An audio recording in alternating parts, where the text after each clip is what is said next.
ជំរាបសួរតើបងប្អូនពុកម៉ែទាំងអស់គ្នាមាន AC Super App ធនាគារខ្មែរនេះប្រើហើយនៅបើមានហើយតោះមកដឹងពីវិធីប្រើប្រាស់ App ឲ្យមានសុវត្ថិភាពខ្ពស់ជាមួយនឹងខ្ញុំទាំងអស់គ្នា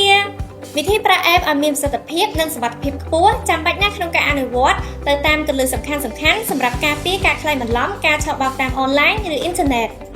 ទី1ដែលសំខាន់ជាងគេនោះគឺយើងមិនត្រូវចុចលើ link ឬបញ្ចូលកម្មវិធីគ្រប់ប្រភេទតាមការណែនាំរបស់នរណាម្នាក់ឬកម្មវិធីដែលមិនស្គាល់គ្មានប្រភពច្បាស់លាស់ចូលទៅក្នុងទូរស័ព្ទដៃរបស់យើងជាដាច់ខាតជនឆបោកតែងតែបន្លំខ្លួនខ្លាចជាបុគ្គលិកស្ថាប័នណាមួយដើម្បីបញ្ឆោតឲ្យអ្នកទាំងអស់គ្នាចុចទៅលើលំនាំភ្ជាប់ឬទាញយកកម្មវិធីរបស់ពួកគេនៅលើទូរស័ព្ទដៃរបស់លោកអ្នករួចពួកគេឈានទៅដល់ការគ្រប់គ្រងទូរស័ព្ទដៃរបស់លោកអ្នកទាំងស្រុងនិងបន្លំធ្វើប្រតិបត្តិការផ្សេងទី2សូមកុំផ្ដល់លេខសម្ងាត់ឬលេខ6ខ្ទង់ដែលទទួលបានតាមរយៈការផ្ញើសារឬព័ត៌មានផ្ទាល់ខ្លួនទៅឲ្យនរណាម្នាក់ឲ្យសោះបុគ្គលិកធនាគារ Aclida មិនដែលតាក់ទងស្នើសុំលេខសម្ងាត់ពីអតិថិជនឬបង្គាប់ឲ្យអតិថិជនធ្វើប្រតិបត្តិការណាមួយឡើយ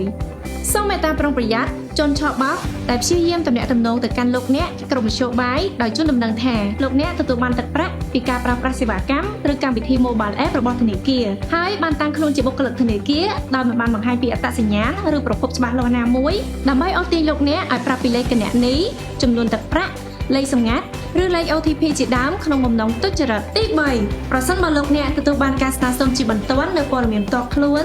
ដើម្បីចូលទៅកាន់គណនីរបស់លោកអ្នកការស្នើសុំលេខអត្តសញ្ញាណឬក៏ដើម្បីបញ្ជាក់ពីព័ត៌មានគណនីរបស់លោកអ្នកសូមកុំចុចលើតំណភ្ជាប់ដែលទទួលបាននោះឬកុំឆ្លើយតបនិងកុំផ្ដល់ព័ត៌មានផ្ទាល់ខ្លួននិងព័ត៌មានគណនីជាដាច់ខាត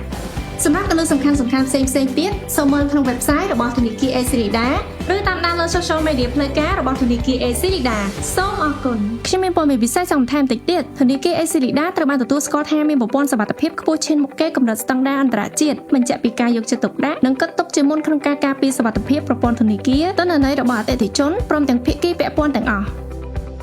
Aclida ប្រជាធនាគារដែលលោកអ្នកជឿទុកចិត្ត